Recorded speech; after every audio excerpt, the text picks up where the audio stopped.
एक गांव में एक विचित्र प्रथा थी कि किसी को भी 1 वर्ष के लिए राजा बना दिया जाता था, पर एक ही नियम था कि 1 वर्ष के बाद उस राज्य में समुद्र के बीच में एक बड़ा निरंजन टापू था, जहां खाने पीने की कोई व्यवस्था न थी, वहां उसे छोड़ दिया जाता था और वो वहां बड़ा तड़प तड़प के मरता था। तो कई लोग राजा बनने से भी कतराते थे। एक बार एक साधु उस राज्य में आ गया, धीरे धीरे उसका यश फैलने लगा, तो ईर्ष्यालुओं ने विचार किया इसी को राजा बना दो, 1 वर्ष बाद तो छुट्टी मिलेगी। उसे बनाया राजा, पर वो साधु था भैया, और भोगी बनते थे, आज योगी बना था। तो उसने भी एक काम किया, और सब तो वर्ष भर तक केवल आनंद करते थे। इसने सबसे पहला काम ही ये किया कि जिस टापू पर 1 वर्ष के बाद फेंका जाता था उसका डेवलपमेंट कर दिया।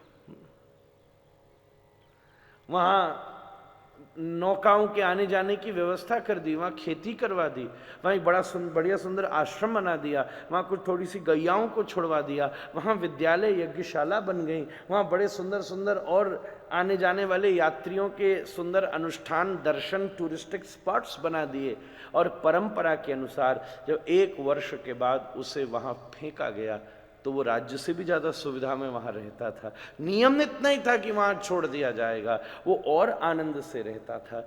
ऐसे ही प्रत्येक व्यक्ति के साथ होता है, उसे 1 वर्ष मिलते थे, हमें कुछ वर्ष मिलते हैं इस शरीर के आधिपत्य के, इस दुनिया के राज करने के। पर सबको पता है कि इसके बाद एक निरंजन टापू है परमार्थ का, जहां जरूरत जाने की पड़ेगी। अब 2 प्रकार का जीवन है, भोगियों की तरह, या तो उपस्थित चीजों का मात्र आनंद ले लो, या योगियों की तरह नेक्सा नियंत्रण करके, ऐसी कथाओं का आस्वादन करके उस टापू को भी सजा लो, जिससे जब शरीर छूटेगा तो केवल ये ना होगा, केवल छूटती दुनिया नहीं दिखेगी, बल्कि स्वागत करते राधा रमण का भी दर्शन होगा।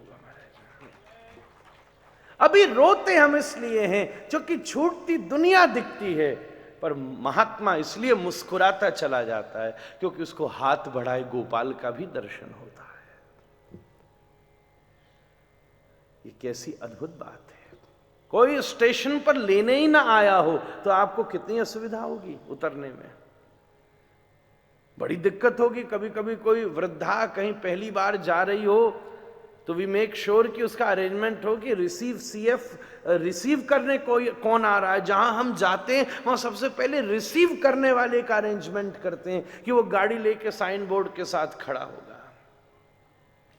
और जहां कोई रिसीव करने वाला ही नहीं है वहां जाने में बड़ा अंडर कॉन्फिडेंस होता है।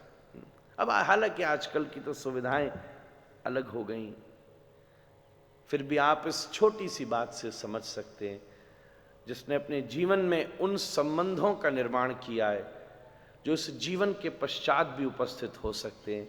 तो इस यात्रा की समाप्ति पर कोई ना कोई कृष्ण पार्षद तुम्हें रिसीव करने जरूर आ जाएगा महाराज।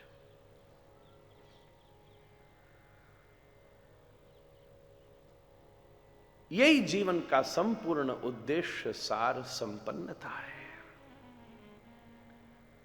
सारी जीवन को निधनम पश्यन नपि न पश्यति, सुखदेव जी शुरुआत में ही कह चुके हैं।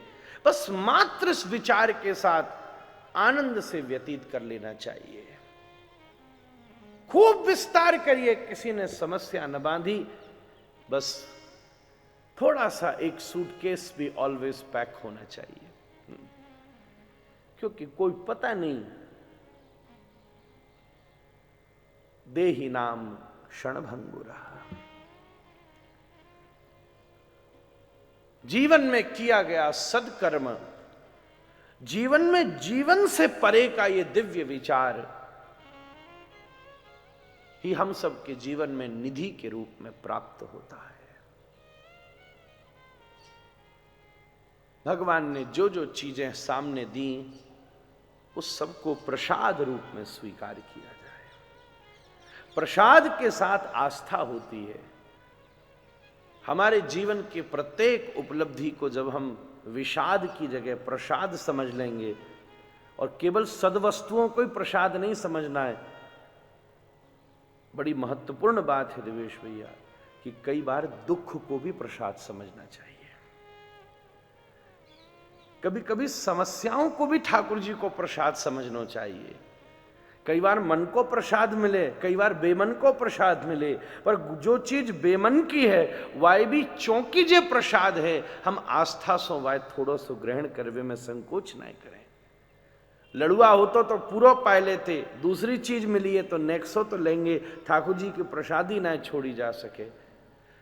जो संपूर्ण जीवन को विषाद की जगह प्रसाद की तरह जीता है, जो ठाकुर जी आपकी इच्छा सो करो, वो विपरीत से विपरीत परिस्थितियों में भी आनंद से रहता है।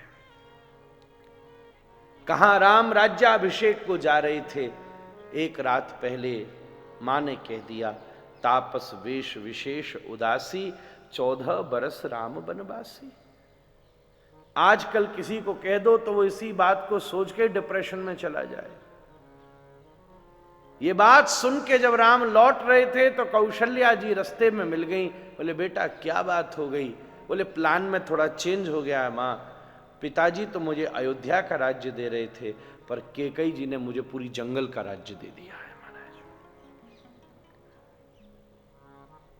राम बन गए तो बन गए, बन गए थे इसलिए बन गए, नहीं तो आज तक बन नहीं पाते महाराज।